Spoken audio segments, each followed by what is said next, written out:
దేవుడి నామానికి మహిమ అవని. మనం ఇక్కడ దేవుడు చెప్పినట్టు ఉంటున్నామా లేదా?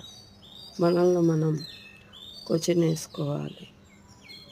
మనకి పర్మనెంట్ కావాలా, తాత్కాలికం కావాలా? ఈ లోకం కావాలా, దేవుడు కావాలా, పరలోకం కావాలా? మనం ఉంటే ఒకే మన మనసుని ఫుల్లో దేవుడికి ఇవ్వాలి, లేక సైతాన్ పక్కనే ఉండదాం. మనం రెండు ధోనిలో కాలు వేసేదొద్దు. ఎందుకంటే నేను అలాగ నడిచే దేవుడు నన్ను సరిగా పెట్టుకుంటున్నాడు. మనం దేవుడిని మోసం చేయలేము. ఎందుకంటే దేవుడు పిలిచింది పరలోక రాజ్యానికి, అమూల్యమైంది నిత్య జీవం ఇవ్వడానికి.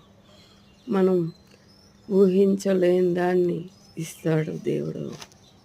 మనం లయమయ్యే వాటి కోసం ఇక్కడ పాకులాడితే మనం దేవుడిచ్చే ఆశీర్వాదం